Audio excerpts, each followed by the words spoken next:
নমস্কার বন্ধুরা, এই ভিডিওটা দেখো। মেসিকে দেখতে এসেছিল আর শুভশ্রীকে দেখে চলে গেল বাড়ি। এই ভিডিওটা দেখো। দেখতে এলাম, শুভশ্রীকে দেখেছি 12,000 টাকায়।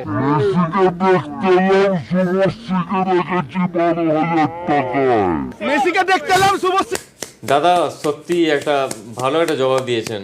মেসিকে দেখতে এসেছিলেন আর গেছেন বাড়ি শুভশ্রীকে দেখে। কি বলবো আর, মানে উদ্যোক্তাদের এত মিসম্যানেজমেন্ট, মানে বলার কিছু নেই আর কি। এক ঝলক মেসিকে দেখানোর একটা ব্যবস্থা করাই যেতে পারতো।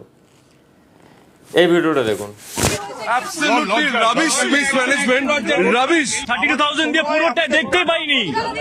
32,000 টাকা, 32,000 টাকা দুটো টিকিটে। দেখুন, এরা 10,000, 12,000, 15,000 টাকা, 35,000 টাকা, 30,000 টাকা দিয়ে টিকিট কেটে এসছে শুধুমাত্র মেসিকে একটা ঝলক দেখার জন্য।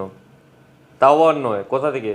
মণিপুর থেকে, ত্রিপুরা থেকে, আসাম থেকে, এত দূর থেকে এসছে মেসিকে একটা ঝলক দেখার জন্য। সেটা কপালে জুটল না।